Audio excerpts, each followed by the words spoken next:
देखिए, ये बात बिल्कुल स्पष्ट हो गई है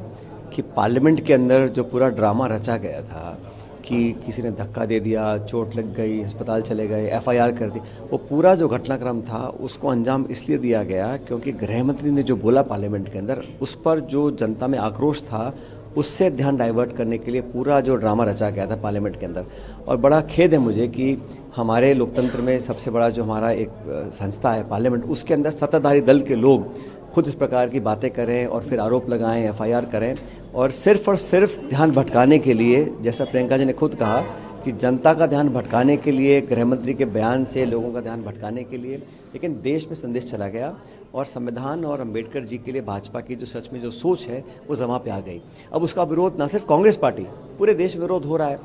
अब बीजेपी चाहती है कि इस देश में कांग्रेस पार्टी जो बात बोलती है सिर्फ और सिर्फ इतिहास को खंगाल के टेढ़ा मेढ़ा करके आरोप किया जाए। अंबेडकर साहब के प्रति देश के हर व्यक्ति की आस्था है, चाहे वो दलित है, अगड़ा है, पिछड़ा, कोई फर्क नहीं पड़ता, लेकिन अंबेडकर जी के बारे में जो बोला गया वो सबने सुना है, तो उसके लिए उनको माफ़ी मांगनी चाहिए और नैतिकता के आधार पर उनको अपने पद से इस्तीफा देना चाहिए। हमारी मांग है, एक पॉलिटिकल पार्टी की मांग है, लेकिन देश में लोग इस बात को समझ रहे हैं कि संविधान के प्रति जो हम बोलते थे अब तक कि संविधान में जो आरक्षण है, जो उसकी मूल भावना है, उस पर घात लगाकर भाजपा आक्रमण करना चाहती है, वो अब स्पष्ट हो रहा है धीरे धीरे। और मुझे ऐसा लगता है कि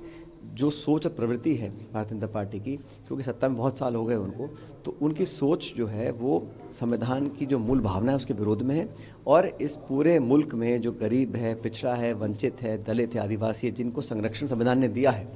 उसके भी खिलाफ है। इसलिए हमने पूरे देश में आज कांग्रेस और कांग्रेस के सहयोगी दल, इंडिया अलायंस और तमाम गैर पॉलिटिकल पार्टी, जितने भी हम एनजीओ, सब लोग चाह रहे हैं इस देश में कि जो कहा गया उस पर उनको माफ़ी मांगनी चाहिए और पूरी पार्टी को माफ़ी मांगनी चाहिए। और अब देखिए, बजाय इसके कि वो खेद प्रकट करें, माफ़ी मांगें, वो राहुल गांधी पे एफआईआर करवा रहे हैं, वो देश में कांग्रेस पे लांछन लगा रहे हैं, तो ये तो उनकी बौखलाहट का परिचय है। Sir, one nation one election को लेकर पहली मीटिंग अब 8 जनवरी, आपको लगता है कि ये बिल जब इंट्रोड्यूस किया गया था तब क्या संख्या बल था एनडीए बीजेपी का, आप सब जानते हैं। जब पर्याप्त बहुमत नहीं है तो बेवजह लोगों का ध्यान डाइवर्ट करने की एक नाकाम कोशिश है, क्योंकि ये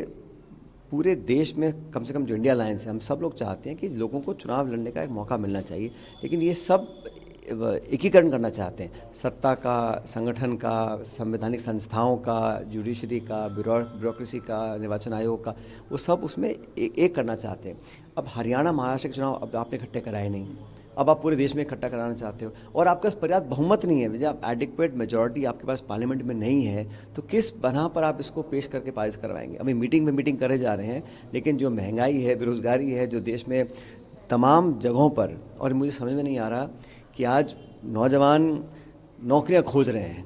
और ये लोग खोद रहे हैं कि यहाँ खोदो क्या निकल जाए, वहाँ खोदो क्या निकल जाए। और मुझे लगता है कि ये कहीं ना कहीं लोगों का हमेशा ध्यान भटका कर रखना चाहते हैं ताकि जो मूल समस्याएं हैं उस पर लोग सवाल न पूछ सकें। सर, आपने क्योंकि अब खोदने का जिक्र कर दिया है तो एक सवाल ये ले लेता हूँ। मोदी देखा जा रहा है पिछले 2 जून के बयान सामने आए, पहला कि धर्म की लोगों को ज़्यादा जानकारी नहीं है इसलिए अत्याचार हो रहा है, दूसरा हर जगह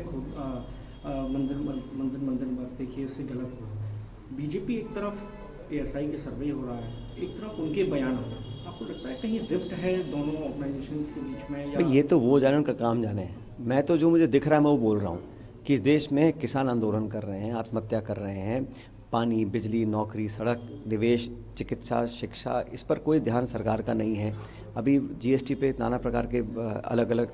खबरें हमको मिल रही हैं, तो इनका ध्यान इस चीज़ पे नहीं है। इनका ध्यान है कि कैसे लोगों के जज्बातों को आप गर्म करके रखो और यहाँ खोदो कुछ निकल जाए, वहाँ खोदो कुछ निकल जाए, और फिर जो